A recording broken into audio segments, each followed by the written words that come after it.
What is up? What is up? What is up? And welcome back, guys, to Jag Gaming Comic and Movie News. And today we have one that I've been so excited for. We have a Superman movie review. I am so excited about this ever since James Gunn took over DC Studios about 3 years ago. And he's been announcing all these projects. I've been so excited for the reset because I'm such a huge DC fan. As you see, I got the Joker thing here, Superman shirt on. I have the comic that this movie was not based on, but sort of inspired by All-Star Superman. If you want to know more about that, go ahead and hit that comment section down below. But this is one that's been really, really big for me. But the thing that I was always afraid of was Superman going to be like a comic book classic, or was it going to be an amalgamation of James Gunn's hubris? And what I mean by that is, like, was he going to get too cute? Was he going to take too many liberties? Was he going to make too many like fart jokes or do this or do that might take away from the movie? And I can say that he does do that, but it doesn't take away from this movie. I love this movie and I love this iteration of Superman. I think that this version of Superman is more like the Justice League and Justice League Unlimited like cartoons and some of the older comics than the Zack Snyder Superman, which is more of a beat 'em up, sort of dark, grounded Superman, which I have no problem with. I love Man of Steel, but I think this Superman more closely resembles what a lot of us may have grown up with on Justice League and Justice League Unlimited. So, for the plot, Superman has been on Earth for multiple years. This is not an origin story by any means. He's been on Earth for a few years now, doing his thing, giving people hope, saving people across the world. He gets involved in a conflict overseas, a war of sorts, and it causes some political outrage, and events ensue. That's all I'm going to give you because I feel like I give you too much more. We're going to be getting into spoilers. That'll be a video that's released a little bit later, maybe a week after the movie has been out, so you guys have time to watch it.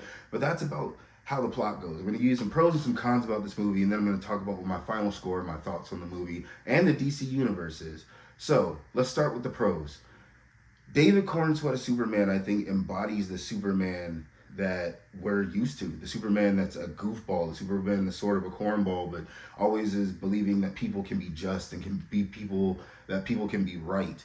You know, I think that David Cornsweet really does a good job of coming across as a more relatable Superman. With Henry Cavill, it felt like you were walking around a god amongst men. With Cornsweet, it just sort of feels like he's a really cool guy that just happens to have powers, and he's going through very human things and human emotions in this movie. And that's one thing that I like to see James Gunn explore in this movie, is that Superman has emotions, and Superman is hurt by things, not just physically but also emotionally. And it was cool to sort of see that aspect of Superman.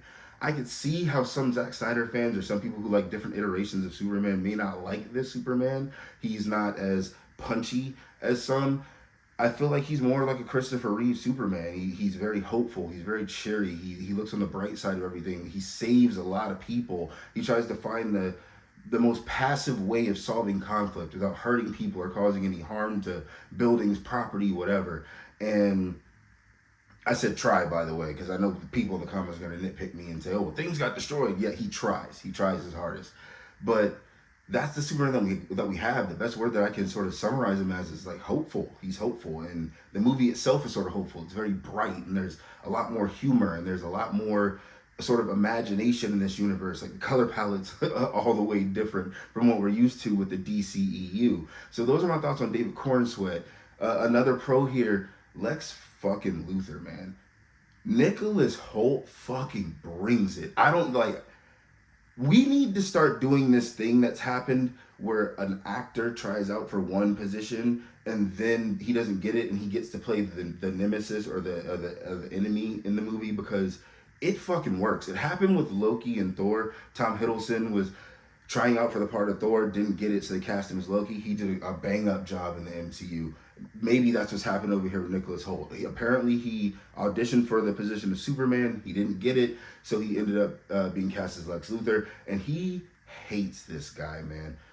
This Lex Luthor might be one of the biggest bastards I've ever seen on screen ever. This guy is a Hall of Fame hater, reverse Flash level hater. Like, the best comparison I can give you to how bad this Lex Luthor is he's sort of like Topher Grace's like Eddie Brock in the Spider-Man 3 movie. That man went to church and cried for a civilian to get murdered. He hated Peter that much. That's how much this Lex hates Superman.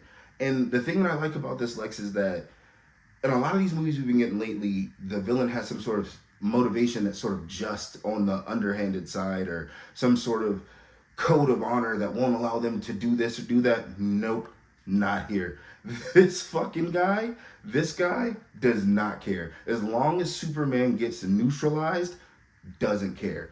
I can say that the Engineer and Ultraman, they're also shown in the trailers as other antagonists. I view them more as like hired muscle in this capacity, and it reminds you of how Lex Luthor moves in the comic books and in the animated shows. Is that, you know, he has people that does the fighting for him while he plans everything out and does everything, and that's sort of very much the very calculated Lex that we get. But this guy is fucking insane. Like the best example that I can give you about how much he hates Superman is a clip from the animated series right here. Conspiracy buff, I spent $75 million on a fake presidential campaign, all just to tick Superman off. Honestly, guys, I can't say anything more about how great Nicholas Hoult handled this character and how deep you can feel that his visceral hate for the being that is Superman. It is absolutely ridiculous, and it's wonderfully done, and I hope that we see him in many more movies going forward. As far as other things that I liked about this movie, the Justice Gang, Mr. Terrific is fucking fantastic. Mr. Terrific is a scene stealer whenever he's on screen. Mr. Terrific may have, if not the best scene in the movie, a top 2 to 3 scene in the movie. It's absolutely ridiculous. I love how James Gunn can highlight some of these, you know, characters that people may not know about. I'm not going to say B tier because I feel like it's disrespectful, but can highlight these characters people don't know about and just make them seem so cool and make them seem very like, wow, I need to know more about this character. The best thing I can say about Mr. Terrific coming out of this movie is that I hope he does get that spinoff show or some sort of spinoff movie about the Terrifics or something like that, because I think he deserves it. And he was that cool of a character in here. Guy Gardner was fine. He was really, really funny. He's the Guy Gardner that you know. If you've seen any DC content with Guy Gardner, or any sort of comic, watch any sort of animated short, he's a smart ass. He cracks jokes. He thinks he's the shit. Exactly what we get. Nathan Fillion is a consummate professional, and he delivers in that role the way that you expect Nathan Fillion to deliver in that role. Hot Girl is cool. I think that like the effects on her are really cool. It looks very good. It's not very jarring or anything like that. There's not very much for her to do in this film, so she's not in it for a lot. The Justice Gang as a whole isn't in it a lot. Mr. Terrific is in it more than the Justice Gang, but as a unit, they're not in the movie a bunch, but they are really cool. I feel the same way about the Daily Planet crew. Lois Lane is amazing. I think Rachel Brosnan really brings it. I think the chemistry between Clark and Lois is really, really good in this. It's very believable. They have like an argument of sorts in the beginning of this movie, and if you've ever been in a relationship, it's very real. I don't know how to explain that, but it's a very, very real like feeling watching it unfold on screen, and it sort of gives validity to the relationship. But outside of the relationship, I really believe her performance as a reporter. She seems like a very, very good reporter, really going to get to her point, really going to check her facts. She moves the plot along in this movie, but not in sort of like an annoying way. It's just like good news reporter work, if that's the best thing that I can say about it. But I think that she does a really, really good job in the role of Lois Lane. I think she really captures the character, and again, I think the romance between the two of them is good. Jimmy Olsen he's a funny part of this movie. I think a lot of people are going to walk out of this movie and like him a lot more than they thought they were going to. The rest of the crew, the Daily Planet crew, they're in the movie, but they're not really in the movie. They're just sort of like I don't want to say gag characters, but to a degree, some of them are. They're just in here for little sprinkles to provide comedic relief. Aside from that, you don't get Ma and Pa Kent. You don't get a lot of Clark Kent, period. The movie is called Superman, and that's what you get. You get a lot of Superman. I know that might tick some people off, just sort of like the people that didn't like in the Batman, how it was mainly Batman and not that much Bruce Wayne. Same sort of situation here. So if you didn't like that in the Batman, you won't like that here.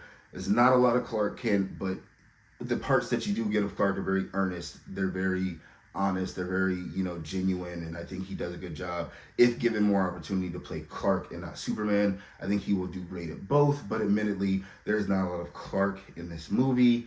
Going back to Ultraman and Engineer, they're in the movie, but again, they're henchmen, so I don't really have too much of a thought on them. I might talk about them a lot more like in the spoiler review, but for this, the purposes of this, they are henchmen, and they serve their purpose in this movie. They're not, in my opinion, good nor bad.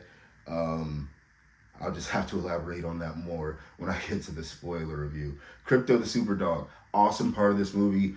I thought it could have come across as a little bit cheesy or a little bit, too kiddie, but I think that Crypto is used in the correct way in this movie, and I think that Crypto was a nice device in this movie to see some of the different emotions of Superman and just sort of bring levity in certain situations as well. It was a very well used character in the movie. I don't think that the character was overused. I just think that Crypto was a nice addition, and I think it just helps expand the DC lore.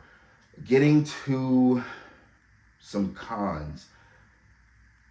It's a James Gunn movie, so it's going to have James Gunn humor. And if you're not a fan of James Gunn humor, then you're just quite frankly not going to be a fan of this movie. And I don't really have anything else to say about that.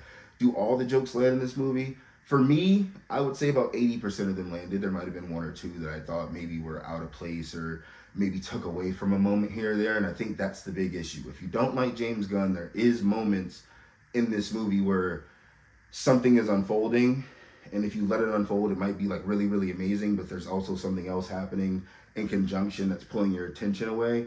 And it didn't bother me, but I could see how it could distract some people, and I could see how maybe you wouldn't like that. And that does happen a couple times within this movie. Another thing that I don't necessarily like about the movie, and this is funny because it's like a gripe, but it's also sort of a compliment to the movie.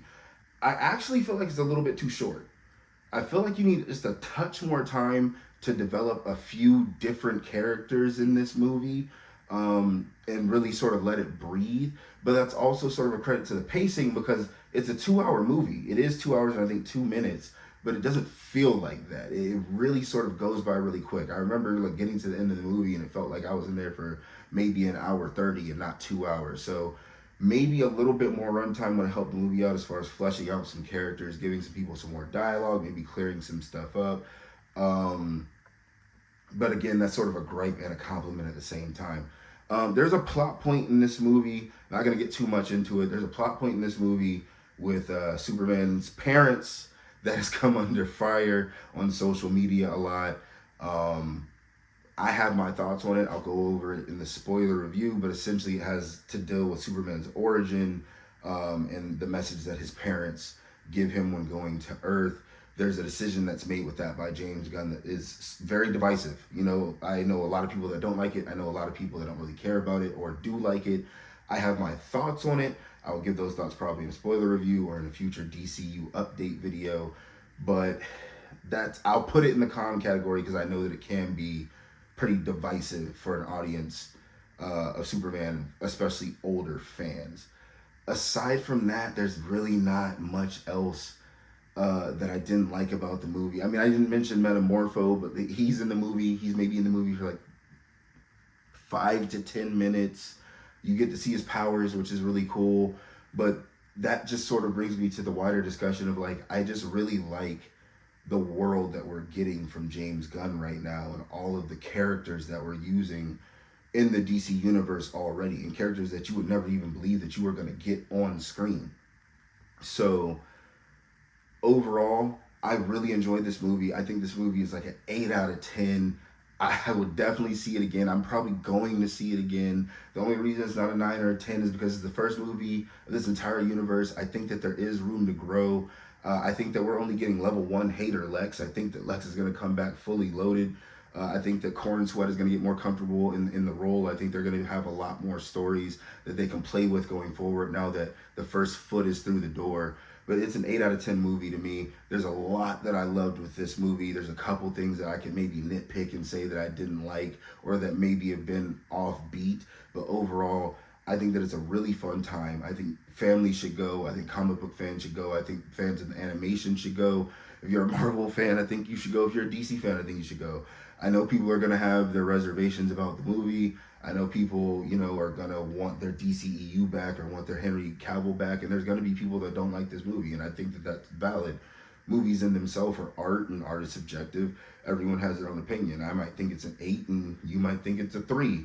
If you do, let me know in the comment section down below. Either way, my opinion is that this is a very quality comic book film. I think it's a fun summer film. I think it's a family film, and I think it reestablishes who Superman is and who he was supposed to be when he was created. It's an 8 out of 10. I'm definitely going to see it again, and I hope you guys have the chance to go see it too.